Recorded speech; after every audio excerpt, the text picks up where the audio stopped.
Hello, everyone, and welcome to USA Global TV and Radio. I'm broadcasting live from Florida in the United States, and I have to say it's exceptionally sunny and beautiful here today, as it always is in my heart. Our show today is the United Kingdom News and Culture, and I just love doing this show. We have our expert correspondents from the United Kingdom bringing us the latest and greatest updates as we celebrate the partnership between the United States and the United Kingdom. Let's welcome our panelists. Joining us from somewhere very green, it's Diann FLOYD. Welcome. Hi, Dr. JACALYN. Nice to have you with us, Diann. Thank you.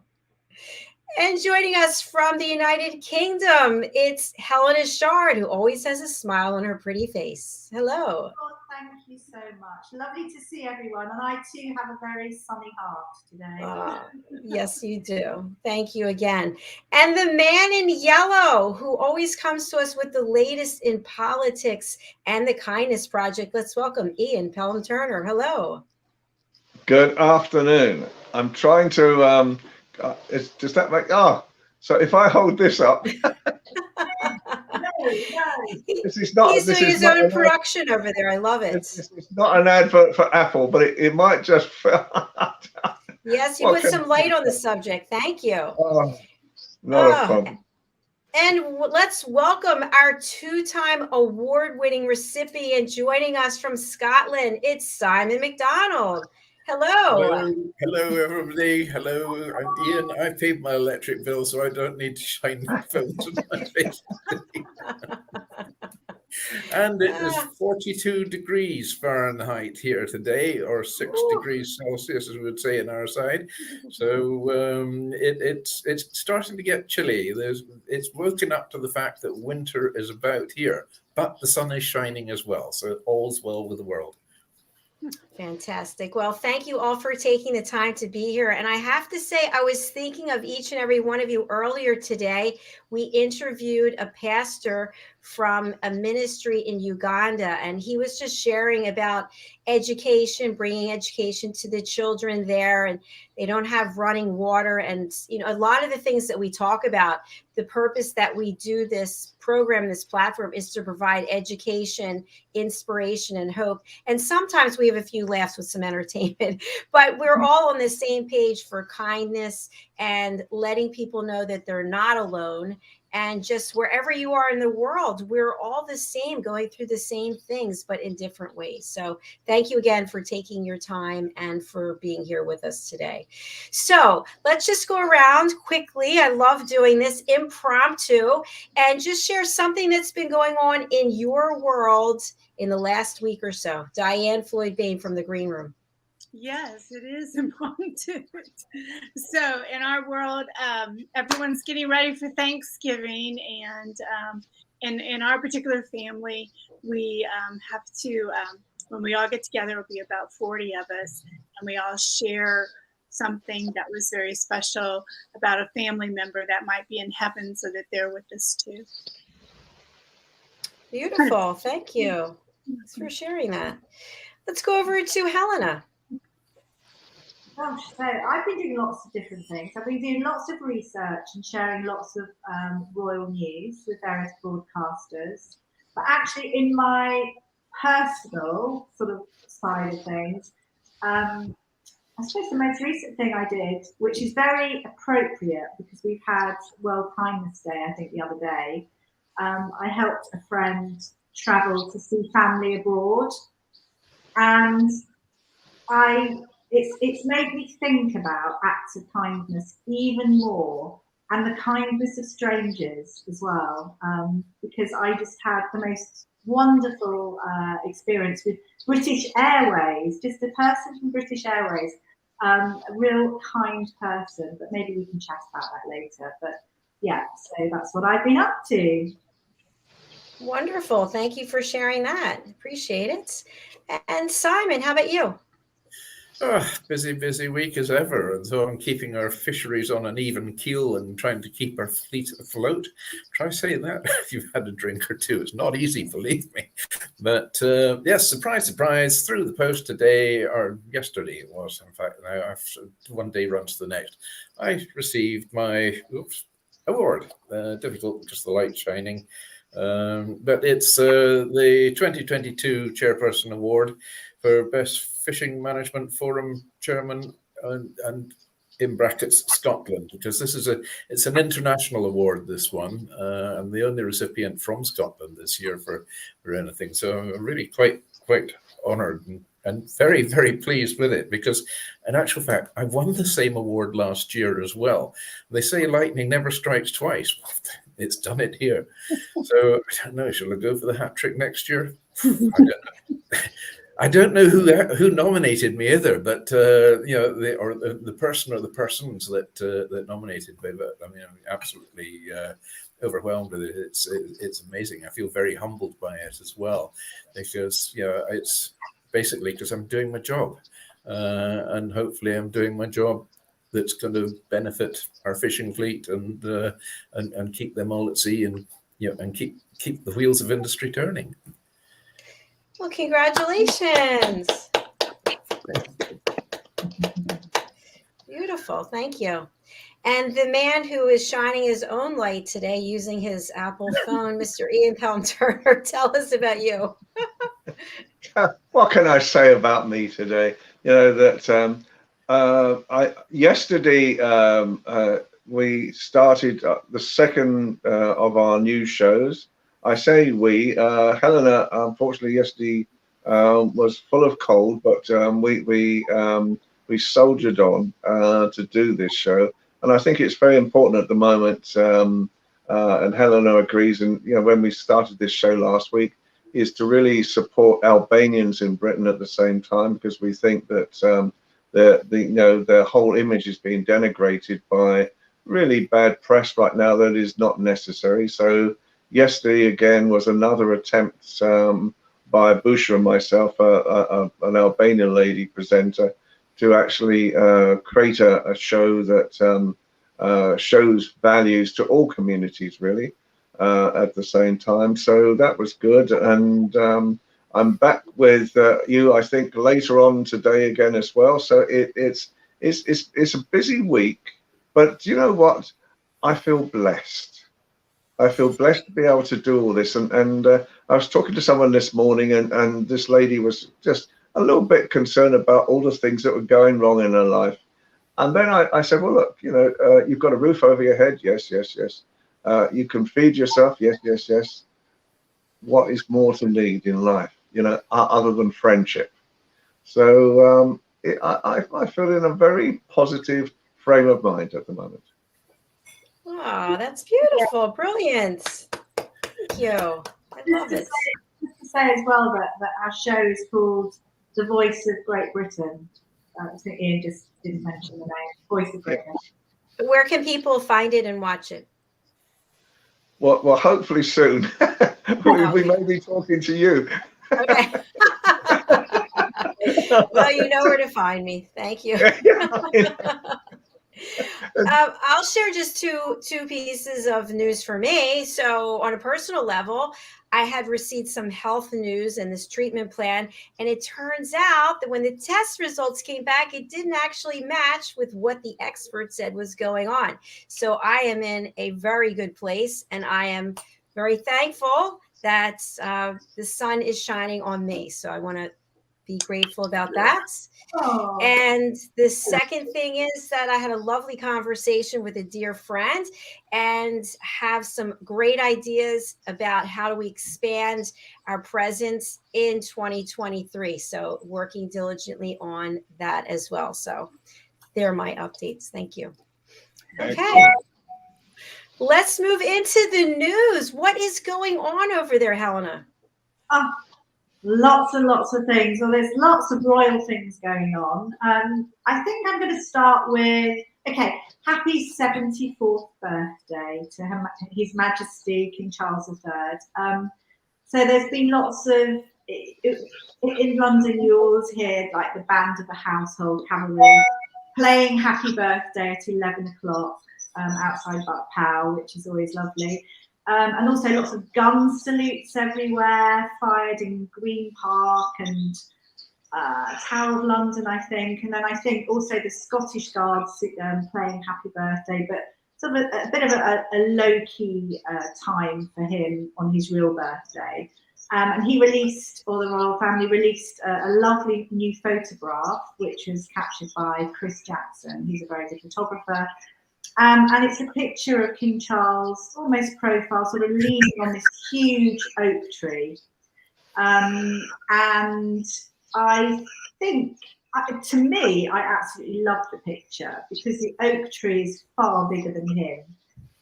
So it's almost like it's of the oak tree, and it sort of sums up really how our world and nature sort of can live without us, but we need them. We need the world really, and the way it works. So I absolutely love that picture. And he's also become, I think it's the Ranger of Windsor Great Park, the new Ranger. So he oversees the upkeep. It's a wonderful park that we can all go and visit, and it's got deer and wonderful wildlife and trees, and it's really beautiful. So that's a lovely position that he's given himself, I guess, that he's inherited from his late father. So it's been a fun time, but with all the fun, there's been lots of rocky situations as well. Everyone's been talking about how King Charles is nudging Prince Harry and Prince Andrew out, and there's lots of upset going on, and it's to do with the Regency Act. And the Regency Act states that there's councillors of state in place, and basically that's people to help the King, sovereign, if he's sick or if he's abroad. And it's his spouse, so Camilla, and then the 4 most senior royals in the line of succession. And what he's done, he's spoken to Parliament, and he said that he wants his siblings, so that's Anne and Edward, to also be introduced to help him out, which I actually think is very clever, and I think actually a very sensible thing to do, because obviously Harry and Andrew are not working royals. So that's been introduced, but as such, you know what the media's like. They've grabbed hold of it and said it, snubbed everyone out and various things. But I think it's a clever thing to do. And actually, I don't think it's not bad at all. And I don't think it's constitutionally that significant, because it doesn't affect the line of succession. So I personally think it's all good. So that's a few of the things that have been going on. And obviously we've had, the Festival of Remembrance, which is something very, very special to the late Elizabeth, Queen Elizabeth II. I always want to say Her Majesty, but it's the late Queen Elizabeth II. King Charles has been laying a wreath at the Cenotaph at Whitehall. And the whole Festival of Remembrance Sunday took place, which is obviously his first special time. And also the Festival of Remembrance, which took place at the Royal Albert Hall, which is something really very special. And I did notice actually that all the royals were wearing 3 poppies. I'm actually not too sure why they were wearing 3 poppies. I don't know whether it's for the Navy or the different parts of the. I'm not sure. That's one thing I'm not sure about, but I need to look that up. So lots and lots of things have been happening, and far more, but I don't know. What does, maybe pass back to see, has anyone got anything that they would like to add about the Regency Act or happy birthday, King Charles, and various things that have been going on? Maybe Ian would like to interject. Yeah. I think with the royal family at the moment, they're going through all sorts of changes, as you can imagine, and I think there's a lot of intrigue going on. I think the Crown has caused quite serious issues, and they're not very happy about that at all, that's for certain. There's been a lot of condemnation in the past few days on Prince Andrew again, and how he treated people, so that's not been going too well for Andrew. And I think, you know, the reality is, do you know, the hardest thing for me is still not to call him Prince Charles anymore. You know, for most of my career, it's been Prince Charles, and all of a sudden I've got to call him King Charles III now. And it happened yesterday, right in the middle of doing something, and it just went as Prince Charles again. So I still find it hard to actually make that differential, but he looks like he's doing well at the moment. Somebody threw some eggs at him the other day, and you know, that I think was not the greatest thing that we could do for our new king, quite honestly. And it was done by a student who thought this was terribly funny to do something like this. But I think, you know, the reality at the moment is we're going through a period of transition. And I think, you know, in Britain itself, right now, we actually need to sort of have harmony, collaboration to come together. And I'm sure Helena and Simon probably think the same. Yeah, that yes, I mean, we all sing happy birthday to King Charles. I have the same problem as you, Ian. I can't get the Prince Charles out of my mind. It's you know, we're going to slip up on that one frequently, I think, the way it's going just now. But he's going to be in the fortunate position very soon that he will have 2 birthdays in the year. Just like Her Majesty the Queen had 2 birthdays in the year. There was her actual birthday and then the official one, which coincides with the coronation. So when Charles is coronated, if it's such a word, then he will have a 2nd birthday. So, you know, double the cards, double the presents, double the cake, you know, yippee. But the 3 poppies, Army, Navy and Air Force. I believe that is the correct thing there. I actually wore 2 poppies. I had the traditional red one for remembering the fallen servicemen, but I also had the purple one, which is for in remembrance of the animals that were killed during the wars. And in particular, the horses in the First World War. I mean, there were hundreds of thousands of horses, you know, killed and seriously maimed and so on through the war, carrying out their duty for king and country. So, you know, we mustn't forget that the animals played a very important part in the war, and they still do as well, in particular with sniffing out mines and explosives and so on. So you know, they're definitely worthy of recognition.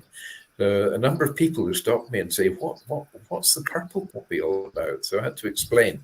And it's something which I think will catch on eventually. People will realize that the animals played a big part.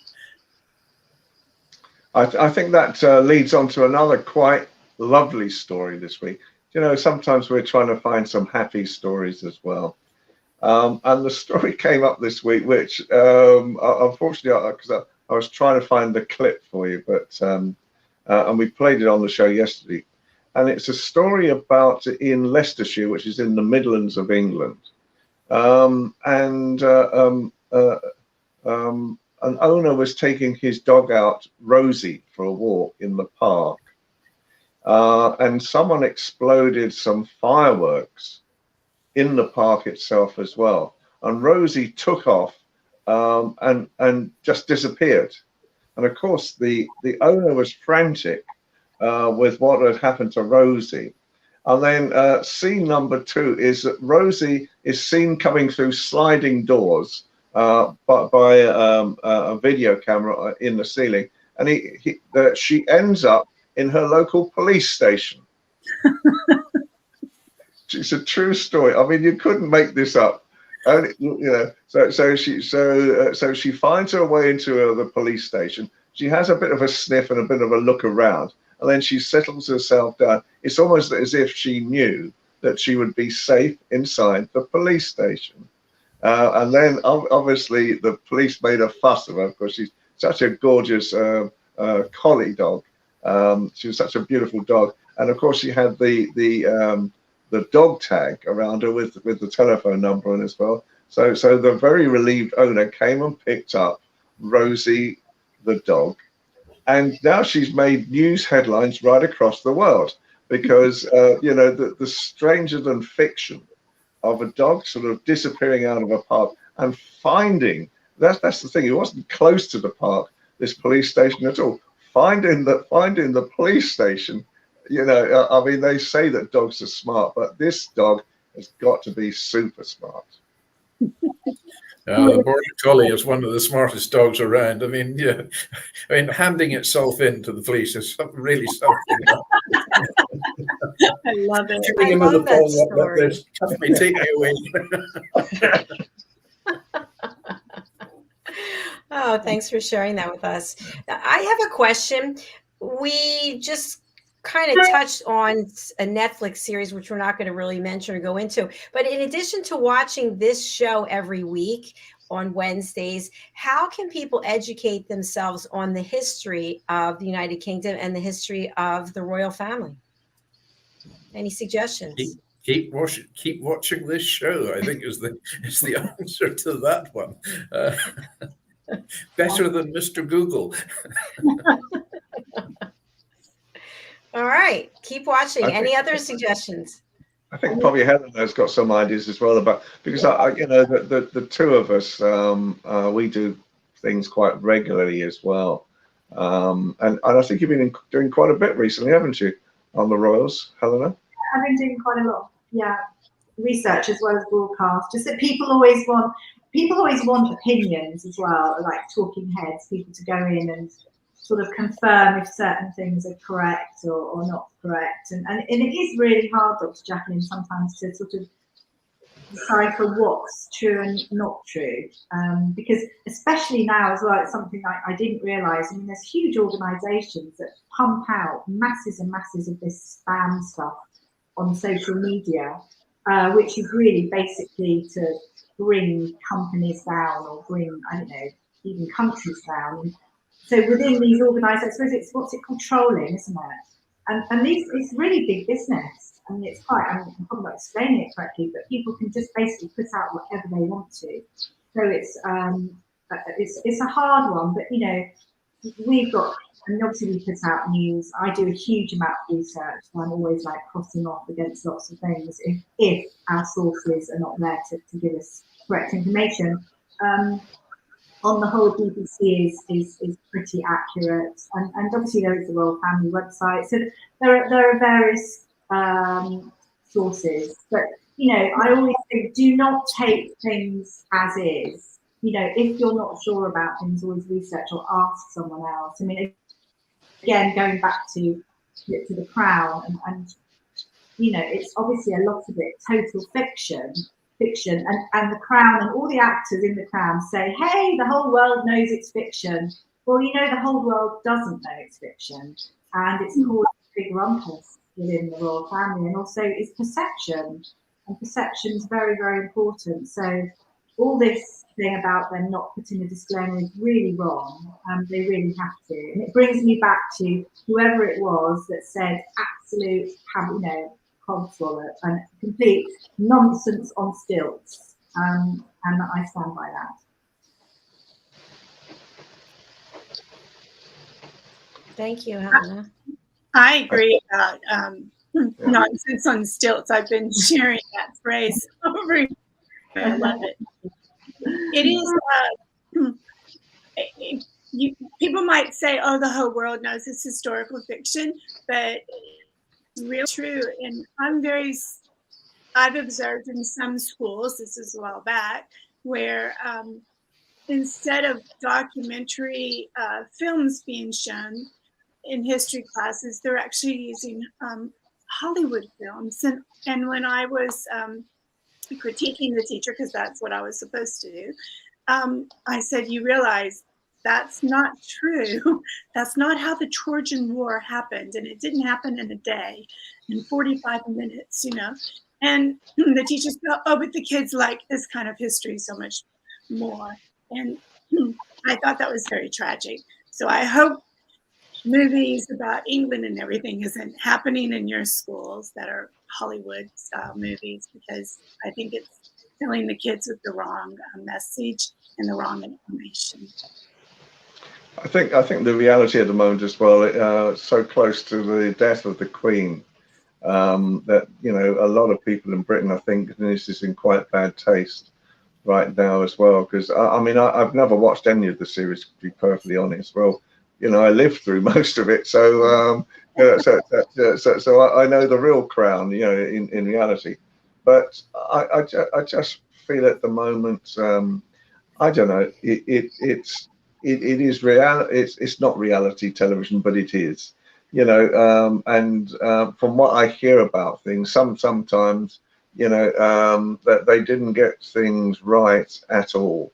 And I was listening to Paul Burrell the other day, who was the Diana's butler and also knew the Queen very well. And I think he lives in America now.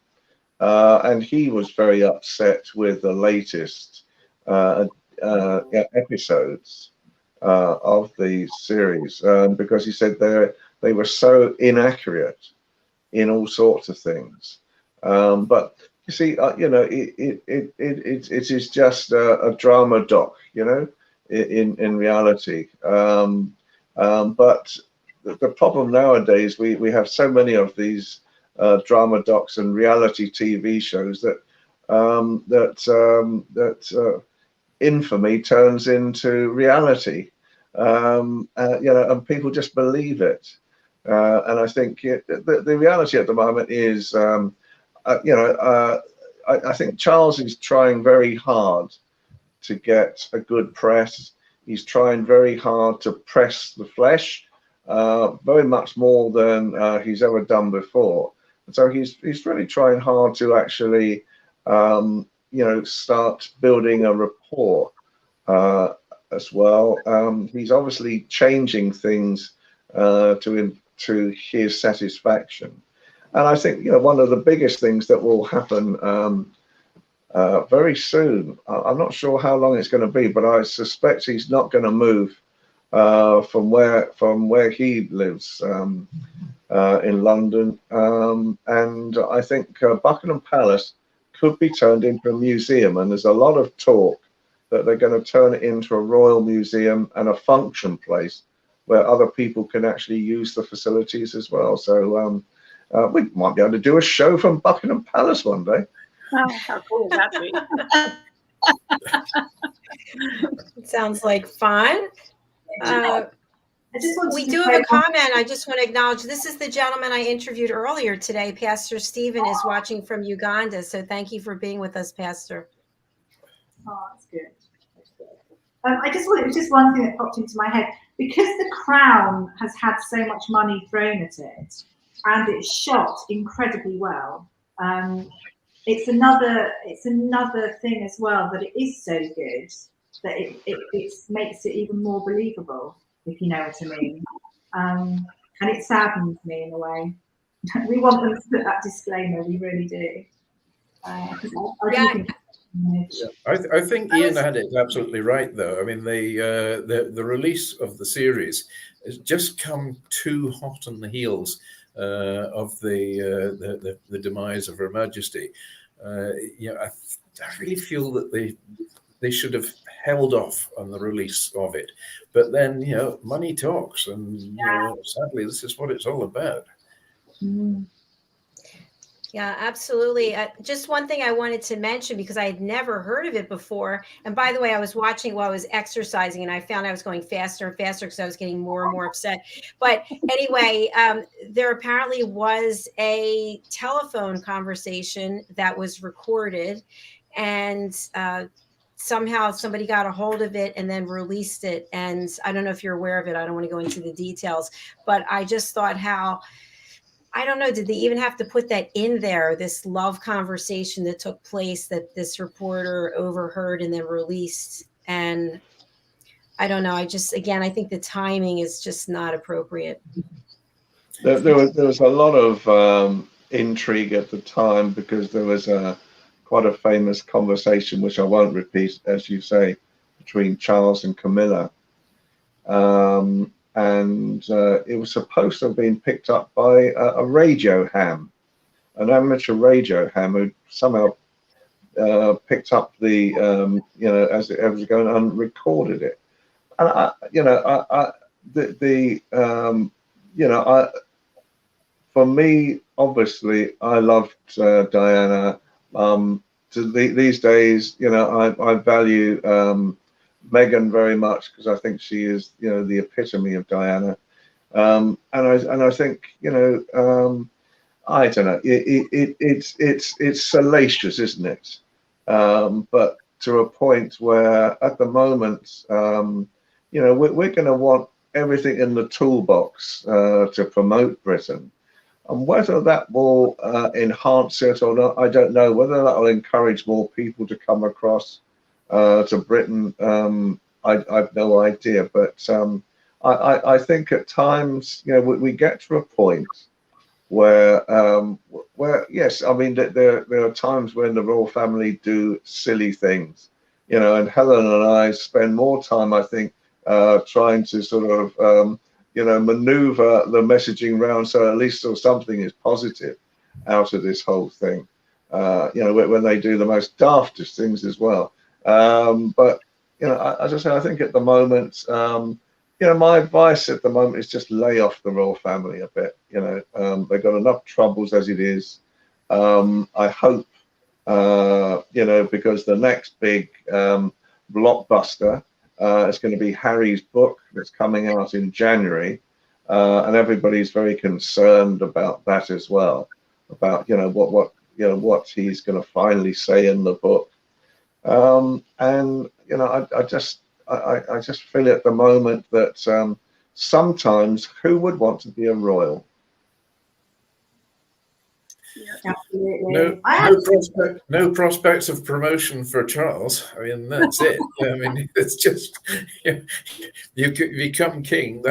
You don't go any further than that. So a bit of a dead end job, I suppose, in that respect, isn't it? I just wonder whether he's going to. There's this famous story about the Queen months before the coronation, and the crown that she had to wear for the ceremony at Westminster Abbey is very, very heavy. It's encrusted with jewels, and I think there's something like about 120 diamonds and jewels actually encrusted, including the Koh-i-Noor diamond, if I remember rightly, in the crown itself. And for months beforehand, when she was bathing Charles and Anne, in the bathroom of a night time, getting them to bed, she used to wear the crown as well to actually get used to the weight of the crown. And I just wonder whether Charles is doing something similar, where I just have this strange image that came into my head just now, where he's in the bath on the morning, and he's got the crown on as well. No, that's probably taking it too far. The image. Sorry, we apologize for any children who are watching. I'm visualizing him out in the garden. He's a passionate gardener, and he's out there pulling up weeds with the crown, and he's nodding forward and trying to stop it from slipping over his face. But it is exceptionally heavy. But there's been a lot of controversy about the Koh-i-Noor diamond, because of the implications of slavery in the past, and they are wondering, should the Koh-i-Noor diamond actually be taken out of the crown for the coronation? Whether they put it back in again, I don't know.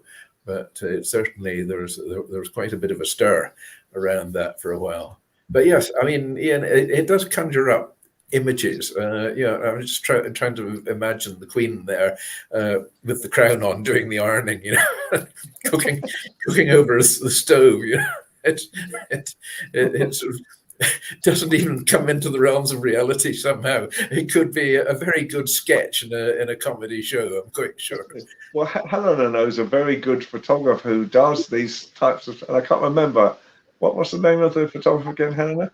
And she does all the lookalikes. She does, yeah.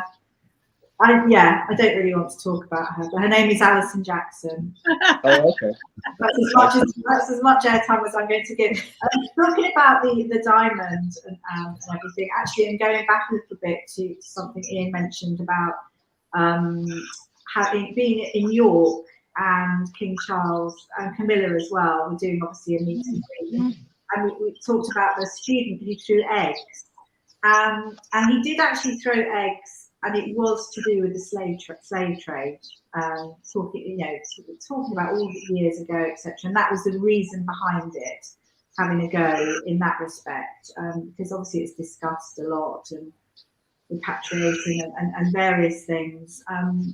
That's sort of quite an in-depth discussion in a way, but I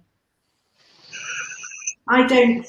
Anyway, that's for another time, I think. But when in York and all this happened, they both went to, that's King Charles and Camilla went to York Minster, which is a sort of wonderful, wonderful place.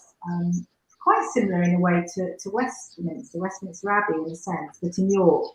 And in fact, we'd been discussing a while back about memorials for the late Queen Elizabeth II.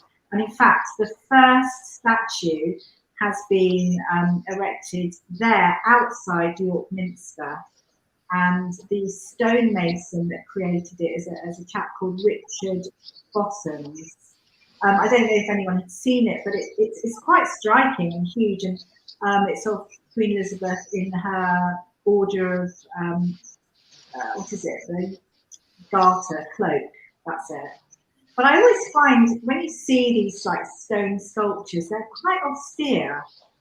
And I thought that about, like Princess Diana's sculpture as well. They sort of somehow sculptures miss the prettiness and the softness that some people have. Like obviously late Queen Elizabeth was very pretty, but I don't think that comes over. But it's great to think that at last that's the one that's come out. And there's obviously going to be different sculptures, I imagine, in different cities. So yeah, that's a bit of good news. I think it's important at the same time, though, to how someone got close to throwing something at Charles. Where was his security? Because the next, you see, the problem with doing all these things, it's like a student prank. But what it then does is it tells Al-Qaeda and all the different terrorist organizations that he's not well protected. Now, I would have thought the royal protection around him should have been a lot quicker in protecting him, because you see the problem with doing things like this is that it then sets a precedent, and the thing that I look at is I don't see it as a piece of fun. I don't see it as condemning slavery, and there's much better ways of talking about that if they wish to. What I see it as is as a ridiculously stupid act that actually shows people who may want to seriously hurt a member of the royal family that they're not well protected in crowd situations, and we have to remember that as well, and Charles obviously was slightly bemused, and there was an assassination attempt on Charles years ago, and someone let off a gun at him, and Charles froze. He was on a stage, he was on a platform, and he froze, and the detective, his detective literally pushes him bodily off the stage to sort of cover him as well. And so we have to be very mindful at times. It's like the same thing with any presidents or anything. People in power, they are people as well. They are human beings as well. And you may not agree with their policies or their history, but at the same time, to do things like that, that is not something that I take as a funny thing to do. I take it as something that can have serious implications. Absolutely. It's I mean, looking at the footage again, which is obviously in our newsreels, it's shown over and over and over again. The security did jump in, but I think they looked quite shocked and taken aback at the time. It caught them off guard, quite literally. So I can imagine that there'll be some discussions going on in the background about how they're going to tighten this up so it doesn't happen again, or a worse scenario. On a lighter note, since Charles has become king, he's had to shed all his other titles and dukedoms, etc. So William is now the Duke of Cornwall, and so he has the Duchy of Cornwall estates. Highgrove House, which still belongs to King Charles, falls under the ownership of the Duchy of Cornwall. So effectively, William is actually King Charles's landlord. I hope he keeps up the rent. That is a lighter note. I didn't know that. It's interesting. And he probably won't be getting any of this free Cornish cream that no doubt he's been lapping up, over many, many years, because the Duchy of Cornwall is probably one of the biggest producers of crown products that you can buy in places like Buckingham Palace. And Helen and I last year were at Buckingham Palace, and we sampled some of the ice cream delights that come from the different sections of the thing as well. And I got some very nice chocolates. I think you gave them to me, Helena, actually. I got some very nice chocolates from Buckingham Palace this year as well, so which were devoured quite quickly, unfortunately. But the quality of the food is absolutely superb. Yes. And it'll be very interesting to see if they do turn it into like a conference centre and a royal centre itself. We could say we've been dining in Buckingham Palace. We give ourselves a bit of a. Yes, of course, the Duchy oatcakes are absolutely out of this world, and they go so well with my smoked salmon. I knew it was coming up. I just knew it was smoked salmon. Oh, we're on the subject of food again. So it must be time to close out, unfortunately. We've got another show coming up, but I do have a couple of announcements. Mr. Ian Pelham Turner will be joining us in just a few hours on The Business Talk Show with Mr. Alcini. This is the show graphic for that. And we're going to be talking about what today, Ian? The economy. The economy, my goodness me, or the lack of it in our case. It's going to be an interesting show. So do join us at 2 p.m. Eastern time, which is 7 p.m. Greenwich Mean Time. And also we have a special announcement of a new program coming up. It's called A Taste of Excellence.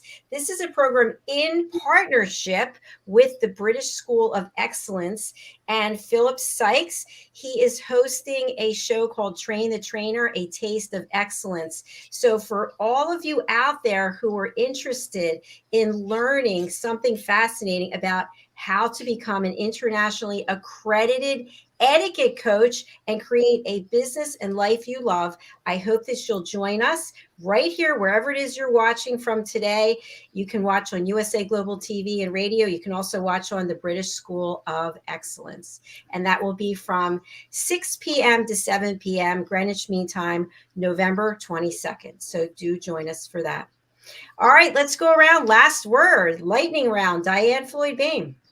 I actually did see the statue that Helena was talking about, and I was quite impressed. But like Helena, I was like, she has a softer face. So, but I'm very excited that I got to see the king receive the miniature statue. That was really cool. Thanks, Diann. Helena? I'm going to go back to World Kindness Day, which was the other day, and because it made me think about acts of kindness and just really kindness of random strangers as well. And I just feel it's just so important to always be doing kind gestures. And so many people have been doing exactly that. And I don't know, from Kate Winslet donating loads of money to somebody who needed it to pay electricity, to general little things you can do. I spoke earlier about British Airways. There's a wonderful lady called Jan who actually upgraded a flight and paid for a flight to travel the next day. And she was just somebody working at British Airways. And I thought, what a wonderful gesture to actually to do something that she's not really able to do, but to pay for it on top personally out of her own money. Incredible. So thank you to Jan. But also, we are actually in anti-bullying week here in the UK.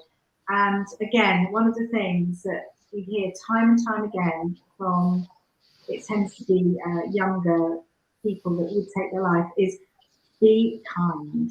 And that's something that we never forget, I know, but it's always good to share, just to share it, just as a reminder. Absolutely. We can't say it enough. Thank you. Simon. Well, the festive season is coming up. It is in every television advert, it's in every shop, it's in every magazine and so on, to remind us that Christmas is just around the corner. So it is the time to be merry. But if you drive, don't drink. If you drink, invite me over. Do they have to bring their own smoked salmon, though? That's what they want to know.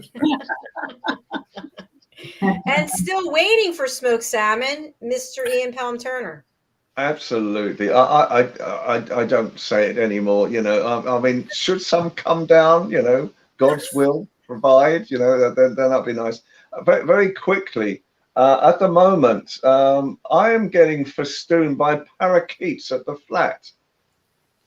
And you know, all the way through you've been talking this afternoon, I can hear this tap tap tap on the ceiling, and I'm, you know, the roof of the flats is just above me, and a group of parakeets have made a nest for themselves in the roof of this block of flats, and this cheeky parakeet has got this way at the moment of hanging upside down on the guttering outside and then peering in at me, watching me doing whatever I'm doing. I would love to see that. And do you know what? And even worse. So I go to sleep at night, and about 3 o'clock in the morning, I can hear this pat, pat, pat. You know, the bedroom is the other side of the building. And it's these damn parakeets, 2 or 3 o'clock in the morning, tiptoeing across the windowsill to get up onto the roof. So I don't know why they've suddenly come. It's very colourful, but you know, I don't know. Well, that's my story for the day. You know that you know, parakeets have taken over my life. I think they're searching for fish. You have to be careful what you're doing at the time when the parakeet's leaning over the gutter. It might have a camera.